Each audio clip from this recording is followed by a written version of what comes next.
I swear rain was not in the forecast, but since it's raining, we're hiding under a tarp right now, and I guess you could say that it is a bit fitting for a story that we're going to talk about today. So today we're going to talk about Dewan Sims, and this is a case from way back in 1994, and as you can see here, he's this little 4-year-old boy with this magnetic smile. Look at that smile. When he smiles, you know you want to smile too, right? And he's this handsome little guy. And anybody that had a chance to know him described him as being energetic and happy, you know, the kind of kid that just made everybody happier just by being there. So Dewan is 34 years old today. And if he looks back at this picture, you know, he could laugh, you know, at how cheesy everything was back in the 90s, right? With the laser backgrounds and, of course, that turtleneck. Do people still rock turtlenecks? They might. Maybe I will next time rock a turtleneck. But if Dewan was actually looking at this picture today, he probably wouldn't even know that that was him. And I guess that's how we're going to begin this case, because this is the story of Dewan Sims, and it's a 30-year-old mystery, which I still have hope, and a lot of you guys will have hope by the end of this story, that it could still have a happy ending. And of course, welcome to my channel. My name is Monks, and the stories I tell here, you know, they're not just ripped off the headlines. This is a 30-year-old case, right? It's a case about real people, real emotions, you know, it's a real tragedy, not told just for the sake of telling a good story, you know. And in a case like this, a chance to brush off a story that doesn't have any more motion anymore, right? Technically a cold case, even though the case is still open. And I'd like to give a special shout out to King of 3GB for bringing this to my attention. And you were right, my man. This story did not disappoint. I'm gonna need some lemon water right now. Hot water and lemon hits this and some throat clearing, okay? So if you're old enough to remember the 90s, right? Can you remember what it was actually like in comparison to today? If you wanted to go shopping, you had to go to the mall. There were no smartphones, no Amazon deliveries to bring it right to your doorstep. And especially during the holidays, right? You had to go to the mall. And it was almost a magical place to go to. I'm sorry that the kids today don't get to experience that type of community. Well, they still can, but I don't think it was the same, where the locals would gather, right? Teenagers would hang out, and there's even a food court to fuel yourself up, you know, for this lengthy walk that you're about to take if you wanted to visit like every single store. But under the confinements of this giant shopping mall, behind the cheerful music, malls were actually kind of a dangerous place, especially in a place like a crowded mall back in the day. You know, when you have small children with you, they could easily wander away or even get lured away. So most of us fogies remember the warnings, you know, from our parents, you know, stay where you are, stay where I can see you, do not talk to strangers. Now, if you get lost, go find a security guard, yada yada, mom and dad, right? So, you know, these weren't just paranoid parents. The early 90s saw many high-profile crimes that shook the communities, and the ones that stuck out to me, at least one that stuck out to me a lot, was the case of Adam Walsh. And if you know, his dad eventually started America's Most Wanted. The case of his son is extremely tragic, and maybe we'll touch on that on this channel in the future. So in the case of Dewan Sims, okay, so we're going to begin this story on a cold December Saturday on the 10th of 1994. Now, this would be actually the day before the actual event, and it might seem uneventful at first, but trust me, in a case like this, every detail matters. So Christmas is just about 2 weeks away at this point, right? And 25-year-old Dewana Harris is in good spirits. And if you can't tell by her name, that is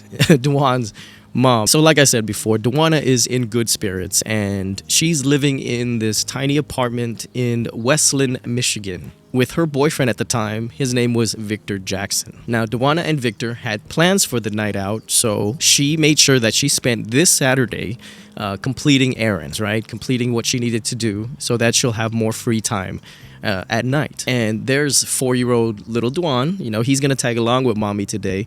I don't know what Victor is doing at this point. Maybe he has a job to do. Nobody could take care of Dewan, so she had to take him along. Now, according to the reports, they said that they had fast food for lunch, and she even took him to her hair appointment. And then she dropped him off at a family's friend's house for the night, which wasn't uncommon for her to do because she too was a working parent. So after Duan is safe and sound at her friend's house, Duana and Victor would go on their date night, right? So nothing out of the ordinary, and like I said before, it's very uneventful. And so we can move on to the next day, right? So this is Sunday, December 11th, and Duana, she picks up Duan from the family friend's house sometime after 10 a.m. And after she picked up Duan, it was actually to be a very busy morning for Duana. She had 5 loads of laundry at the laundromat, and she had to go visit her mother, who is named Beverly, at her house. And after that visit, she would have to go back to the apartment in Westland, all the while taking care of her 4-year-old, right? And you know how 4-year-olds can be, no matter how beautiful their smile is, right?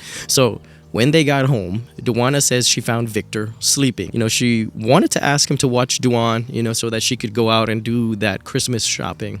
But I guess he looked so peaceful, she left him alone and took Duan with her. So she and her son, you know, went to the shopping mall, and it was called Wonderland Mall in Livonia, Michigan. And as to be expected on a day like this, right, parking was hard to come by, and the mall, it was just bustling with shoppers. So according to Duana, they arrived at the mall at around 1:45 p.m., entering the Target that was connected to the mall. Now, Duan was big on Power Rangers, so he kept pestering Duana, you know, for Power Rangers to go to the toy store and check out, you know, these toys. Now, when they walked past the store window that displayed, you know, Power Rangers, Duan couldn't contain himself, right? He was excited and immediately asked Duana if he could go look at it. Now, Duana, preoccupied with her own shopping, she didn't pay Duan that much attention, and she basically took her attention away from Duan for just a moment. And as you could guess, that's all it took. You know, seconds after asking to go look at the toys, Duan was gone. Duana would spend the next 2 hours frantically looking for Duan until she finally alerted mall security around 4 p.m. And of course, mall security, hearing that there was a missing toddler, you know, they sent them into action immediately. But then the search took a very strange turn, because after the security footage was analyzed, it would tell a completely different story than what Duana was telling them. The cameras showed Duana entering the mall at 3:30 p.m.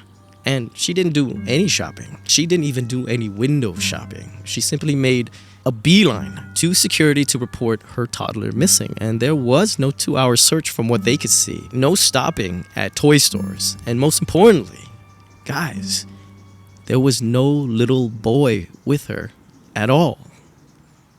Let that sink in for just a moment. Not a single witness remembered seeing Duan at the mall that day. Even people who recalled Duana being at the mall said that they never saw a kid with her. She walked into the mall alone. People saw her parking her car and walking in, said that she was alone. And now we have to think about the 5.5-hour window, right, between picking up Duan at 10 a.m. and showing up at the mall at 3:30 p.m. What really happened in those hours? Where was Duan? I'm telling you, it's not just another mall disappearance, another kidnapping of a child. It's a case where nothing is quite what it seems. And there's a sad case.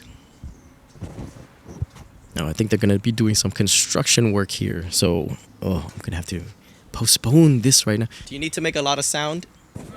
No? It's loud, right? Yeah. Okay, yeah, I'll go inside. What I'm hoping is that somebody may have ran across my child. The type of child that he is, he's very friendly, and they're just using him for company right now. Mama loves you. Bookie loves you. Everybody loves you, and we waiting on you to come home. We got your Christmas ready, and just come home.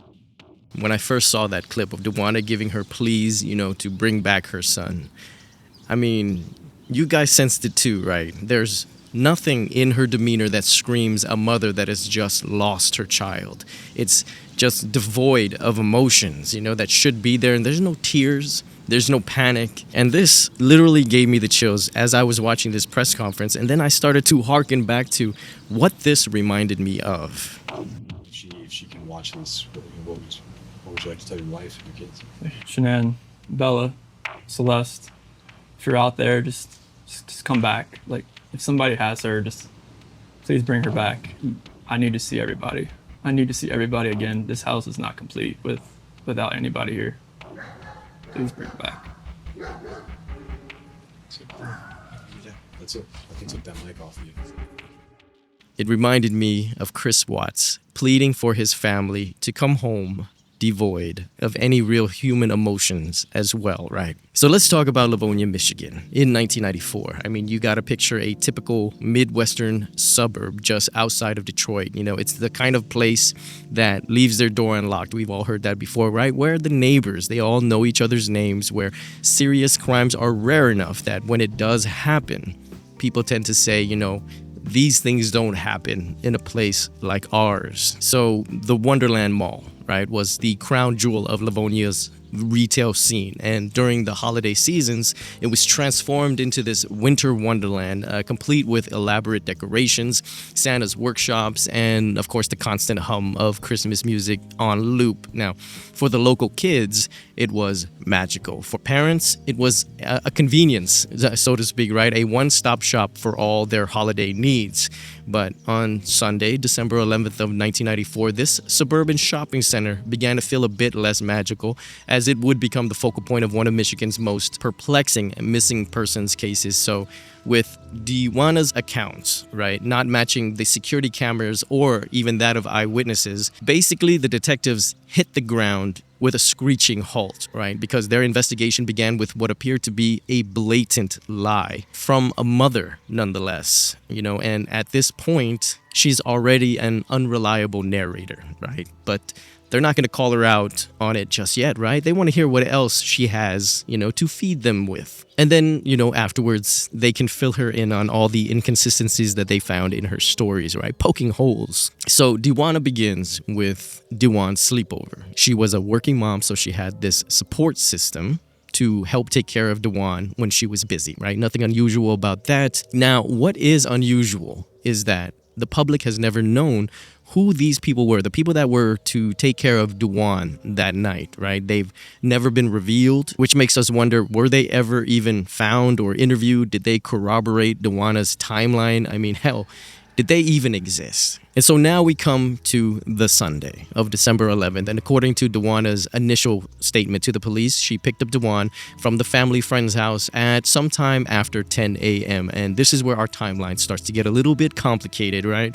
And where investigators would start having a hard time or trouble believing. So after picking up Dewan, Dewanna said that they went to the laundromat. And this was not just a quick trip to the laundromat. She said that she had to do 5 loads of laundry. Okay, so anyone who's ever had to go to the laundromat to do 1 or 2 loads, then you already know that this isn't a quick errand already. But she had 5 loads. Now, I haven't personally been to a laundromat in a while, but I assume everybody does their laundry on a Sunday, right? Which is today. So good luck on finding machines for 5 loads of laundries, at least running simultaneously, right? So we're going to give Dewanna the benefit of the doubt as we go through her timeline here. And to be honest, it still doesn't look very good, and you'll see why. So let's go ahead and break it down, okay? 5 loads of laundry typically takes about, 30 to 45 minutes per wash cycle, right? 30 to 60 minutes per dry cycle. Time to sort, time to fold, time to pack everything up and carry it back to your car. Now, even if she was using multiple machines that day, simultaneously, that's such a hard word, we're looking at a minimum of 2 hours probably. And police believe it was more closer to 3, to be honest. And remember this timing, because we are going to do the math later. So after the laundromat, Dewanna said that she went over to her mother, Beverly's house on the 6000 block of Fielding Street in Detroit. Now, this isn't a quick drive as well. It would take her at least 30 minutes to get over there from the laundromat. And I do not believe I've read anywhere of what this visit entailed. Why did she go to visit her mother, right? And even how long she stayed. So we're going to have to fill in the blank, but promise you, we're going to be generous with these fill-ins. Dewanna's mom, Beverly, she's going to pop up again in this story in the most suspicious way. So keep Beverly in mind. Following the visit to her mom, Duana said that she returned to her apartment in Westland where she finds her boyfriend Victor sound asleep. So she decides to take Duan with her to do this Christmas shopping at the Wonderland Mall. And according to Duana, she and Duan arrived at the Wonderland Mall at around 1:45 p.m. They entered through the Target, but finding that it was just way too crowded, they decided to move on over to the main area of the mall. And she claimed that Duan asked to look at Power Rangers toys that he saw in the store window, but she did not let him. And so as they were walking, she walked past a perfume store, which caught her attention. And that's when she noticed that Duan was no longer by her side. She said that she spent the next 2 hours searching for him before finally alerting, mall security at around 4 p.m. Now, honestly, this is a parent's worst nightmare, right? Not being able to find your child in a crowded space, a moment of distraction, and a missing child. It's the kind of story that would make any parent's heart just stop beating for a second, right? There was just one major problem. I mean, there's several problems. The whole damn case is a problem, right? The one major problem was there were surveillance cameras. Now, keep in mind that this is the 1990s, and for you youngins out there, yes, there were cameras back in those days, okay? Yeah, cameras did exist, but they weren't in our hands at all times. They weren't just everywhere like they are today. So they weren't, I guess you could say, in the public psyche at all times as well. And I think Duana really didn't consider that this suburban mall was going to capture her walking into the mall without her child, and it pretty much blew up her entire claims from the very beginning, which would also just make this case even more unbelievable going forward. And so the response to Duan's disappearance was immediate, right? Mall security, the Livonia police, they all went into action right away when they heard that there was a missing child in the mall. They launched a thorough search of the premises. They even checked every store. They checked the restricted areas, every nook and cranny that maybe a little 4-year-old could get into and maybe can't get out of, right? Bathrooms, loading docks. They even canvassed the parking lots, interviewed employees as well as customers. They were really putting in the most effort that they could. But something still just was not adding up as they were looking, right? Not a single witness remembered seeing Duan at the mall that day. And even more telling, several people recalled seeing Duana, right, in the parking lot in the mall, but they never recalled seeing her with anyone. She was alone. And as I dug deeper, I actually found what mall security that was helping Duana that day said of her, I guess, behavior, okay? As they were frantically looking for this child, they described Duana as being sort of having a nonchalant attitude, stating that it was odd that she didn't appear as panicked as a mother in that situation should have been, right? She seemed at one point to even do a little window shopping during what should have been the worst moment of her life. Now, let's go ahead and double back to Duana's timeline, and we're going to do that math that we talked about earlier. And like we did before, we're going to be generous, and to detectives, even with this generosity, it still had serious issues. So Duana says she picked up Duan from her friend's house a little after 10 a.m. We're just gonna say it's 10 a.m., right? And next they would be driving to the laundromat to do 5 loads of laundry, and detectives believe that it would have taken 3 hours to do all that, but we're just going to say that it took her 2 hours, which would make it now noon once she is done with that. Now she's going to drive to Beverly's house, which is 30 minutes away. Now it's fair to say that driving that far, you'd spend at least that amount of time with your mom, right? So let's say she stayed there about 30 minutes with Beverly. Then you have to drive back another 30 minutes to your apartments. So in grand total, that's an hour and a half. So now we're looking at already 1:30 p.m. Now, don't forget, she said she arrived at the Wonderland Mall at 1:45 p.m. She's only got 15 minutes left, okay? So we're going to say she runs to the door, peeks in, and sees that Victor is asleep. And immediately, she just grabs Duan and leaves and heads to the Wonderland Mall. Now, we'll say that took her 1 minute, okay? So now she has 14 minutes to get to the Wonderland Mall. And the next problem...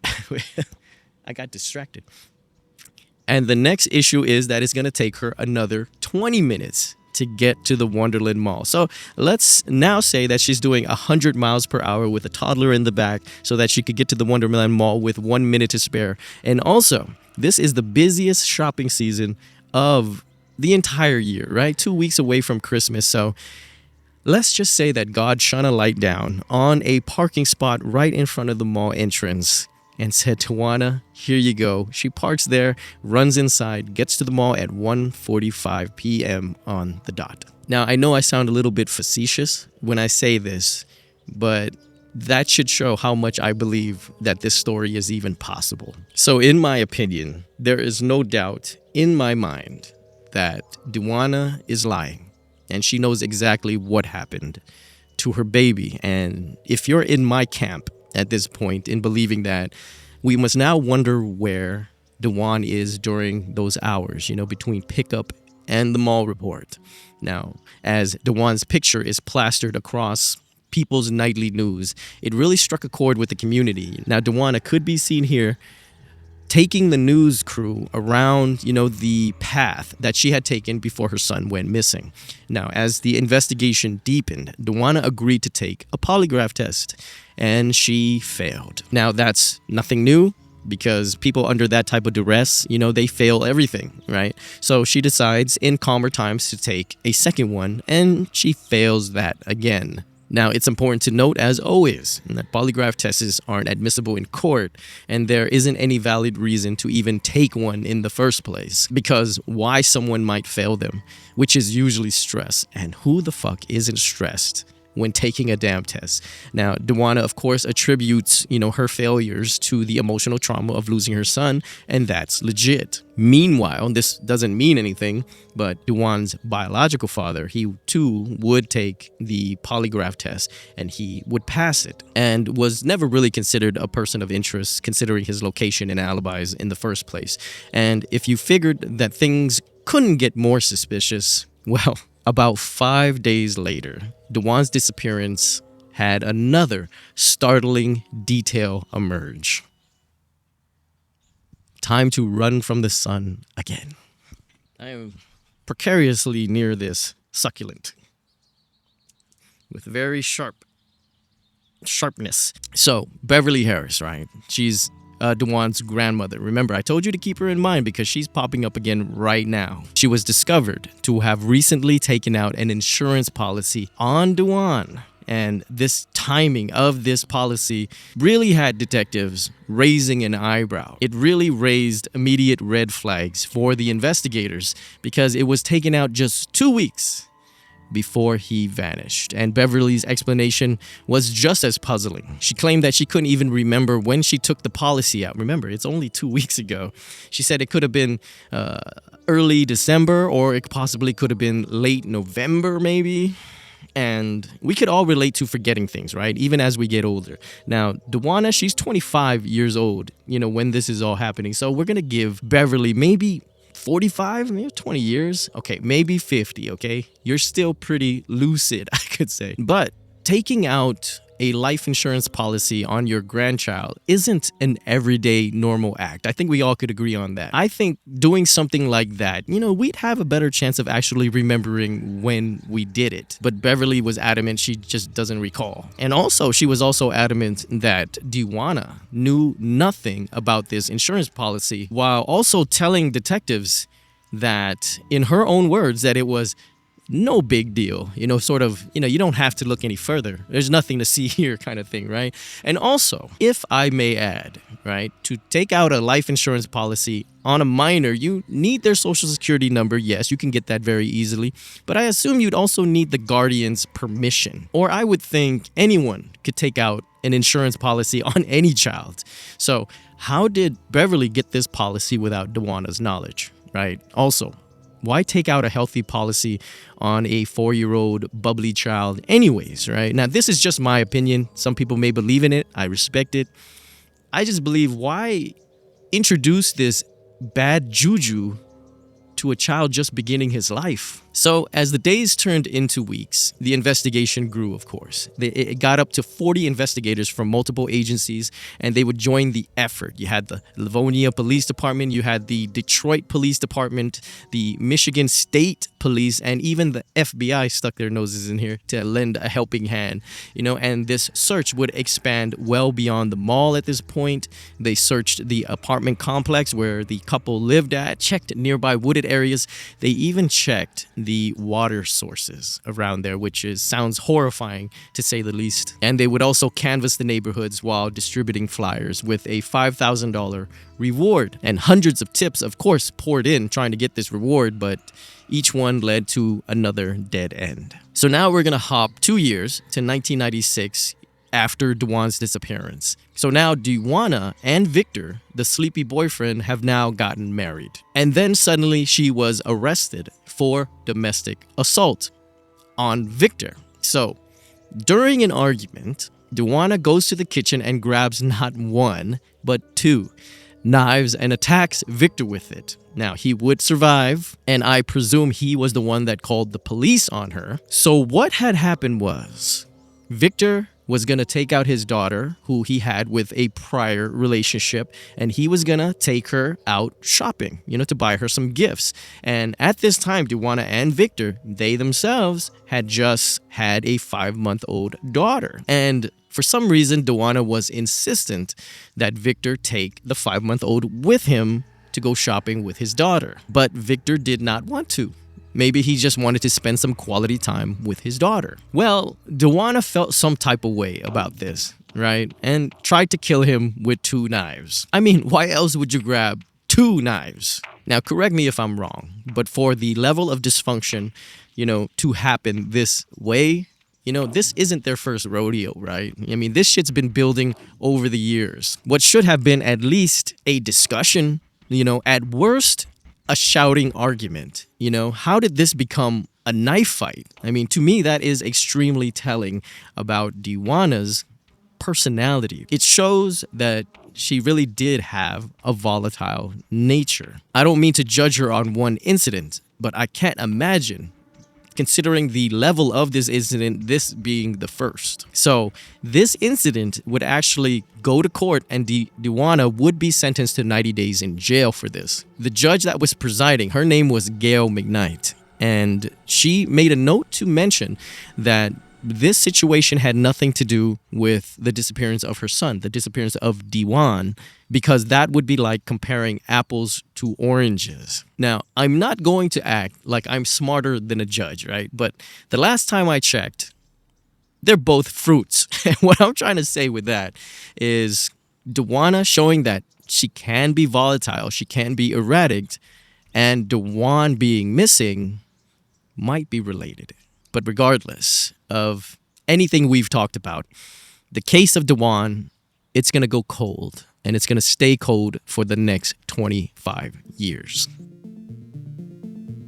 But then, in 2019, things would start bubbling again, so to speak, because something happened that brought the story to the forefront of the news once again. A 33-year-old man named Mike Cash came forward, and he really believed that he might be Dewan, and his reasons were actually very compelling. Okay, so he saw that there was a strong physical resemblance to Dewan's baby picture. He has his baby picture here, and hey, I admit, they look pretty similar. And he said that his cousins would always tell him that he was literally a surprise when he showed up, when he did, because they never recalled his own mother being pregnant, So questions about his true parentage has always been in the back of, Mike Cash's mind his whole life. But when he tried to contact Dewana about the possibility of being Dewan, he was blocked. She had blocked his attempts to communicate with her and even refused a DNA test. Now, if you're the mother of a missing child whose body has never been found, by the way, wouldn't you want to know if this might be him? A possibility that your child, even though he wasn't with you, is still alive and that he was okay this whole time. But Not to Dewana, apparently, and in my opinion. She was moving like a mother that already knew that this couldn't possibly be her son. Well, the police ran the DNA test anyways, as they should, but it wasn't a match. So now we're going to move on to December 7th of 2020, and this would be just 4 days before the 26th anniversary of Dewan's disappearance. Dewana Harris, who is now Dewana Wiggins through another marriage, passed away in North Carolina. She had rebuilt her life, married again, had 2 more children, became active in her church, and worked as a trustee. And after 3 decades, we're left with more questions than we have answers. And if we're to believe that Dewana is lying, right, then what happened to Dewan between those crucial hours between picking him up at 10 a.m., if that story is true, to the 3:30 reporting at the mall? This would be the crucial time frame in which Dewan's fate was sealed, right? And whatever happened to this child occurred in those hours. And we're going to get into some theories that have cropped up over the years that make a lot of sense. So several theories have emerged over the years, and we'll go through some of it, and I'll expand on the one that I like the best. Now, you guys watching, you guys can do the same thing, and maybe we'll get some useful dialogue going. So first will be the accident theories. Some investigators believe that Dewan might have died accidentally at home, and of course, the mall story was created as a ruse, right, to cover things up. Now, this would explain the elaborate false narrative, but that doesn't account for what happened to Dewan's body. Although, if it was a mere accident, then why not just call the police? Did they accidentally end the boy and then just panic, thinking that they'll be blamed and jailed for it? It's a possibility, right? Then there's the third party theory, which basically suggests that, a third party had a hand in his disappearance. Perhaps someone Dewana was protecting. And this might explain her consistent denials and failed polygraphs. Because for her to put so much on the line to protect this person, she must have really cared about this person, right? You could say maybe a mother, or maybe even a sleepy boyfriend, right? Though I think about the 2 knives incident in 1996, this might actually account for why she pulled 2 knives on Victor. I mean, he was going to shower the daughter he had with someone else with gifts, and he was going to ignore the daughter that he had just had with her after what he had done with her real son. Then there is what they call the transfer theory. And this is the belief that Dewana might have given or sold Dewan to another family. Now, this could explain why there was no evidence ever found of foul play. The 4-year-old was basically given away to eventually never really know who he actually is and never to be seen as Dewan Sims again. And this theory I personally like. Not only does this neatly tie in grandma buying life insurance on him just before his disappearance, but it also gives us hope, right? That nothing truly horrific happened to a 4-year-old child. So allow me to expand on this theory. So times were tough for Dewana and her family, which consisted of Victor and Dewan at the time, right? They lived in a small apartment in Westland, Michigan, and the year is 1994. Now it's hard to be sure what Westland, Michigan looked like in 1994. I tried to Google it. Can't really tell. Hard to tell also if they were struggling financially, but I'd reckon to guess that they weren't rolling in dough, right? Considering that their apartment is always described as being small. So Dewana and Victor somehow found themselves with a financial setback, right? And they needed money. Before we continue, I also want to point out again, did you guys see how cute Dewan is, right? This is going to help my point in this theory of mine, okay? So every picture that I found of Dewan, this kid is magnetic. He has this radiant smile that definitely lights up a room if he walks into it. And 4 years old, guys, from my experience at least, is such an adorable age. And I say all that just to say this, because this kid was so nice and so cute. Someone that either Dewana or Victor knew, maybe even a family member, hey, they fell in love with him. Maybe someone that just couldn't have kids of their own. And somehow a conversation began, and the idea started floating in the air of giving Dewan, a better life, a better home, but with a new family. And of course, Dewana and Victor, they're going to give them a hefty amount of money at the same time.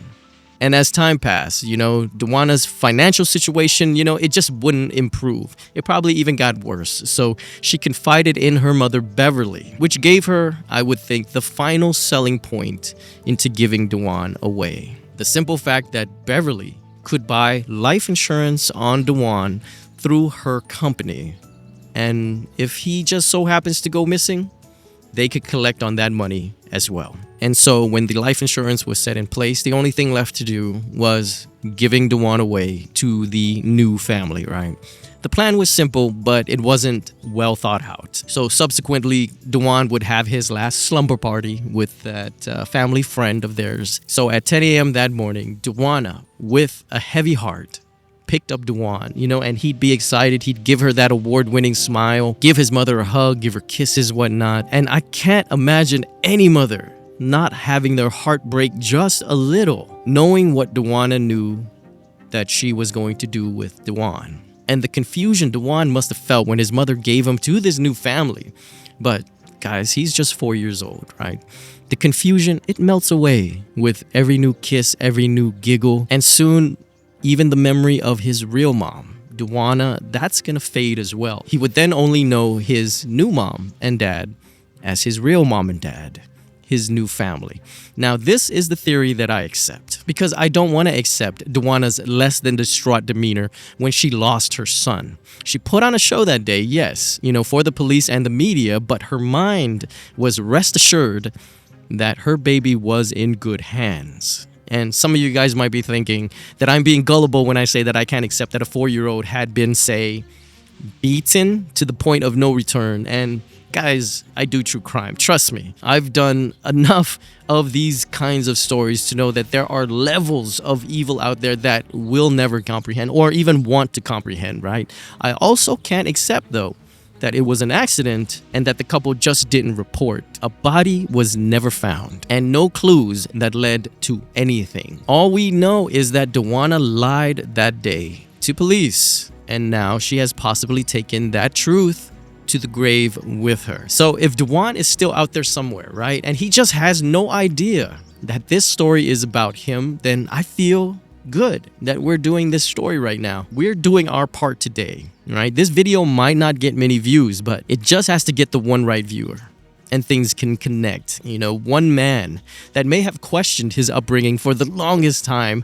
Maybe it's, gone into the recesses of the back of his mind and he doesn't think about it anymore. But this might jog those past concerns and he might come to this epiphany that, hey, I kinda want to know my origins. 30 years later, why are we still talking about Duan Sims, right? Because we're not just talking about a case file or a statistic, right? We're talking about a little boy.